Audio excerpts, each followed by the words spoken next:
Good morning, friends. Dr. Ajwani here. After a long time, I'm interacting with you. And today,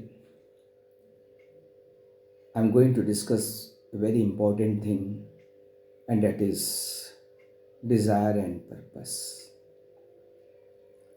हम इंसान हैं और इसलिए desire भी हैं, होनी भी चाहिए। हमारी कुछ बायोलॉजिकल नीड हैं, कुछ सिक्योरिटी नीड्स हैं, कुछ लव नीड हैं, कुछ अप्रूवल नीड हैं, और ये सब चीज़ें हमें डिज़ायर उत्पन्न करती हैं और उसकी पूर्ति करना इस वर्ल्ड में आवश्यक है। परंतु तकलीफ तब होती है जब हम सारा जीवन इन डिज़ायर की पूर्ति में रेगिस्तान जैसे भटकते रहते हैं। इस समय जब ऐसे लगे कि हम अतृप्ति की ओर बढ़ रहे हैं, कितना भी कर रहे हैं, तृप्ति नहीं मिल रही है, तो ज़रूरी है कि अपने आप को रिमाइंड करें कि डिज़ायर को ही पूरी करना हमारे जीवन का मूल तत्व नहीं है, अल्टीमेट एम नहीं है। अल्टीमेट एम है लाइफ का पर्पस। आखिर हमने इस जन्म क्यों लिया? बुद्धा इसे मोक्ष कहते हैं। मोक्ष की प्राप्ति बहुत आवश्यक है, और मोक्ष कलयुग में, जैसे प्रभु विष्णु जी ने कहा कि कलयुग में मोक्ष बहुत सरल है, और वह यह है कि हम अपने स्थिति अनुसार सामाजिक मान्यताओं के अनुकूल व्यवहार करें। मैं काउंसलर हूँ, मैं बेटा हूँ, पति हूँ, पिता हूँ, भाई हूँ,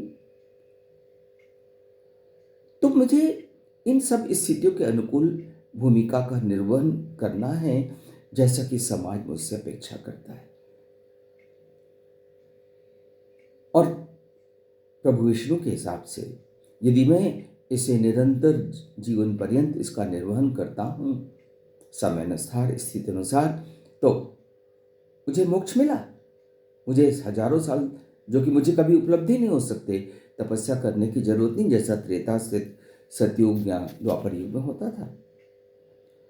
तो जब ऐसा लगे कि हम भटक रहे हैं, कहीं तुष्टि नहीं, सब कुछ मिलते जा रहा है, फिर भी अतृप्त है, तो रुकिए, रिमाइंड करिए अपने आप को कि एक ऐसे दोराहे पे खड़े, एक कि जहाँ पर आप एक तरफ आपको डिज़ायर की ओर अंतहीन भगते चले जा रहे हैं, तो दूसरी तरफ है पर्पस, कंटेंशन। अपने आप को संतुष्ट करें और रिमाइंड करें कि आपका ultimate purpose peace of mind है और हैप्पीनेस है, और इसको प्राप्त करने की कोशिश करना ही पर्पस है। और जब हम इसको प्राप्त कर लेते हैं तो शायद डिज़ायर का कोई मायने नहीं रह जाता। इसलिए बढ़िए रास्ते की ओर, पर्पस की रास्ते की ओर बढ़िए और उसको पूरा करिए। जब तक सांसें हैं उनको पूरा करिए, बाद में पछताने का तो कोई फ़ायदा ही नहीं है, और आपके लिए अवेलेबल भी नहीं है, न किसी के लिए, मेरे लिए भी अवेलेबल नहीं है।